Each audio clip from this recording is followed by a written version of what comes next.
What's going on, everybody? Welcome back to the channel. Jake Shavink here, and the Packers have further made a strong commitment to the offensive line, selecting Jordan Morgan in the first round of the 2024 NFL Draft.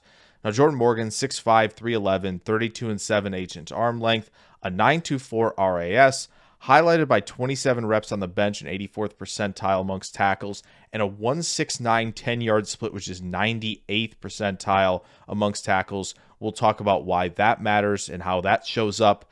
2,392 snaps at left tackle in his career, and in his last two seasons, allowed just 30 pressures and 3 sacks on 877 opportunities.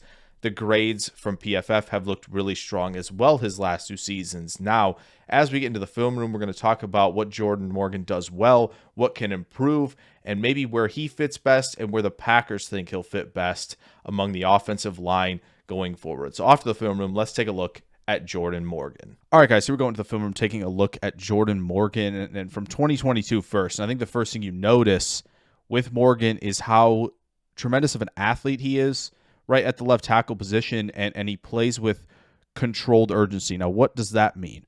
Well, it comes with a variety of things, right? It's the ability to be able to square up in a vertical set quickly to make sure that the pass rusher from UCLA here has no chance to win around the edge. It's the ability in the run game to fire off the ball, right, and also get to the second level. Nice half-ish combo climb there by Morgan, no problem. It's the ability to just purely have the assignment to get to the second level like he does here. Easy seal, and you generate big plays in the run game because of those type of blocks, something that Green Bay will definitely want to have on their offensive line this coming season. Now, against a wide nine pass rusher, one of the best in the country the last couple seasons in Brillant Trice, against this type of rusher, you need to get out there with urgency, but also be under control when doing so. And he does that here, a really nice job. You have to fire off the ball to get out there and make sure that he has no chance of threatening the outside arc, right? Get into your vertical set like here against Oregon with no problem, right? Being controlled in that impressive movement with those quicks. Same thing here, right? Get into a good position where threatening the outside track becomes nothing, right? Cutting that off immediately. Once again, it's against Trice. What do you have to do? You have to fire off the ball. Make sure you're not crossing your feet. Stay under control. He does a little bit there, but he stays under control long enough where Trice had to get to another move, but it wasn't in time. It's also the ability to recover against inside moves. This will be twice against Utah where you see him lose a little bit to the inside, but he has impressive footwork and he can latch on.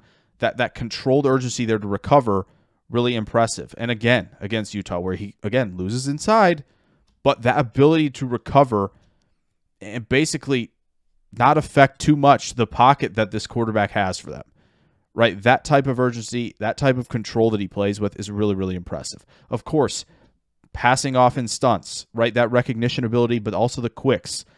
He has that in spades, right? The stunts never look uncomfortable for Jordan Morgan out there at left tackle.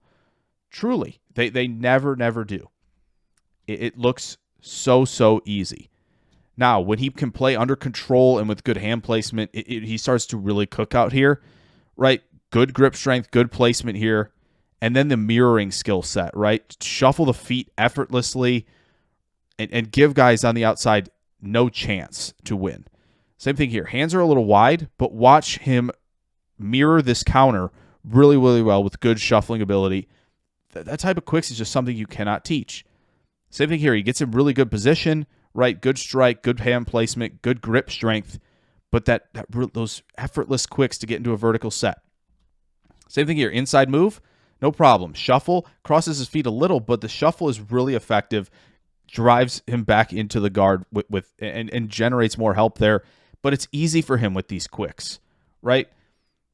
Now, the ability to recover, this is not a good position to be in, right? Hands were wide. You lost to the low man a little bit here, but look at that recovery ability. Look at the ability to just, stave off that initial shock and recover with ease. He doesn't really panic out here, and that's also something that is noteworthy with Jordan Morgan. This is really good strike timing, right? You got your edge rusher here.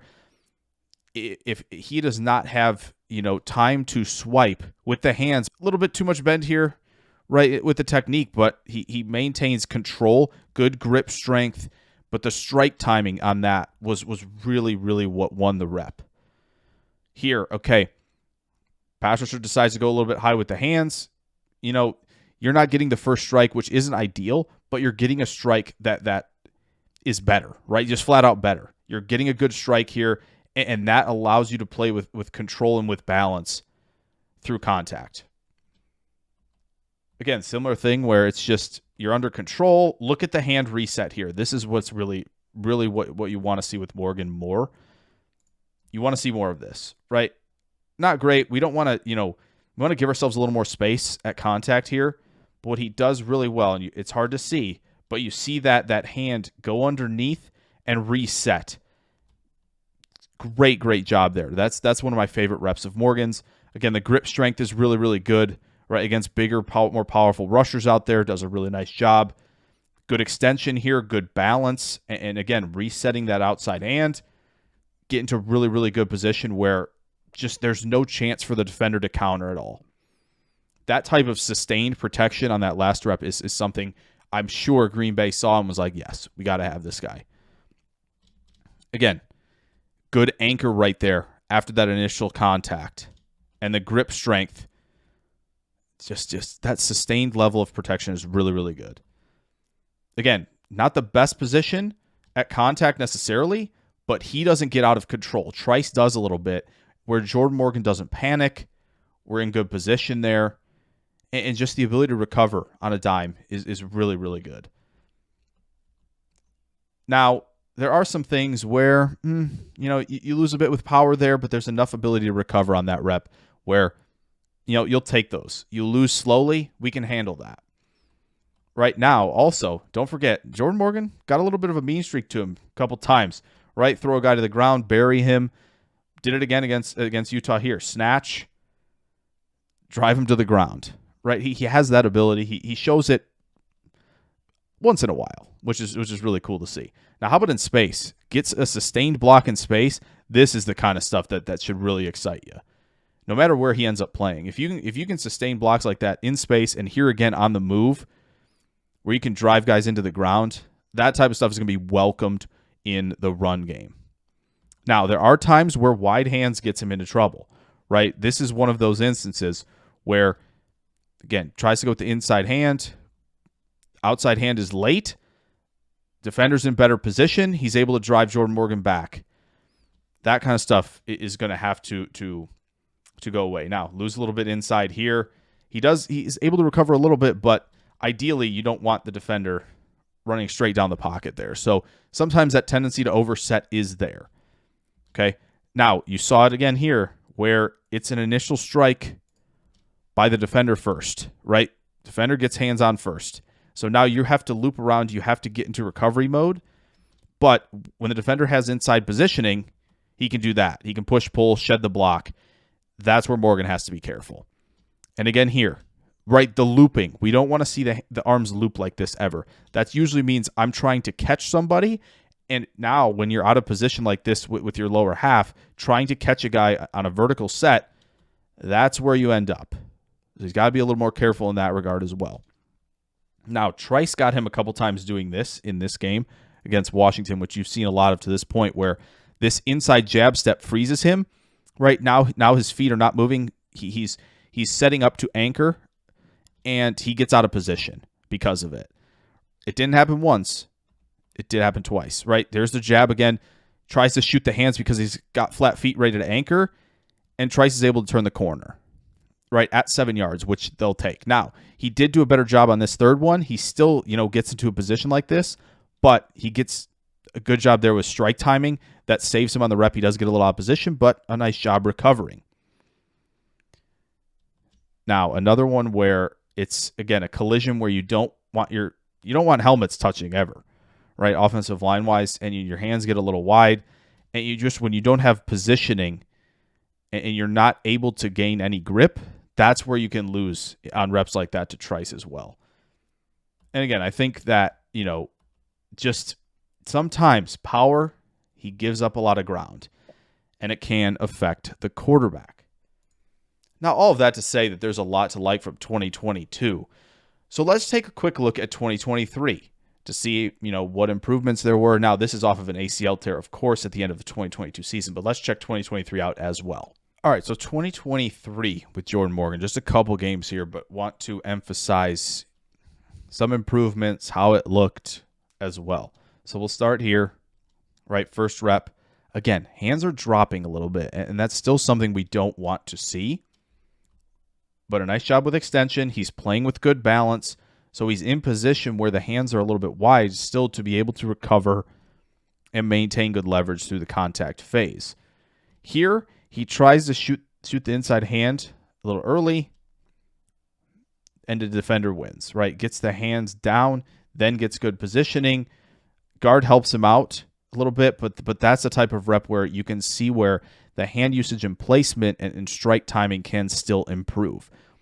However, this is good placement here, really good strike, and look how in control he is when he gets a good strike on the defender. Reach block, heck yes. That type of stuff will play in the run game no matter where you're playing. Now, Latu. How did we do in the matchup? Initially, I like it. Again, hands are still very wide here, and that's something that has to be cleaned up. And arriving at contact phase like this is not ideal, but the ability to not panic, to recover well, right, and understand that, okay, I can fight for good positioning even if initially I don't have the best, is one of Jordan Morgan's best traits. So he does it again there. And again, hands are wide. Look at us looping, right? Hands are down. Not something we want, as Latu's going to the patented Euro cross chop move.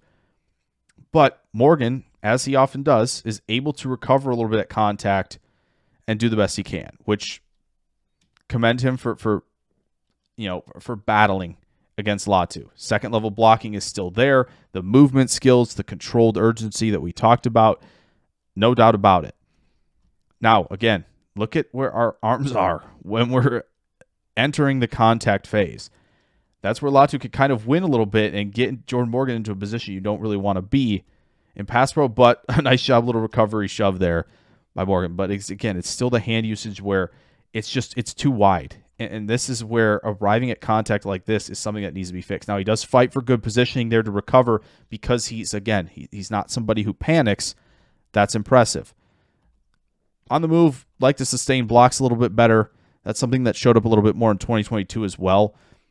But, we've seen the flashes of good block sustainment on the move. Now, Mississippi State, a game where he felt like he was in complete control, right? A little bit closer than we'd like at contact, but he does a good job. Active hands, fight for positioning, does a really nice job there by the end of the rep. Again, we're just not doing a great job of arriving at contact well, but he battles out there, and that's what you want to see to fight for positioning, which he does there. Again, second level block, easy for him to get there and seal off the play side. Stunts, once again, a little out of position, but as always, does a tremendous job recovering. But again, hands are a little bit, arms are low, hands are almost facing up, and that's just not a place you want to be. He survives, though, because, he just battles out there. Again, better hand positioning, gets a little out of position, but he does a nice job, right? Balanced in the recovery phase to keep the defender away from the QB. And so that type of sustained pass protection will always work. Again, loops the hands, but gets a good strike in there, fights for good positioning. And look at that. We're under control, no problem. This is really good recognition skills. Recognizing, okay, blitz is coming late. There's that controlled urgency and that functional athleticism to make a really nice play in pass protection, allow the quarterback to get a throw off. Again, when he can play under control and he gets a good strike in, it's really wraps for defenders out there, and I think that is certainly what Green Bay is seeing.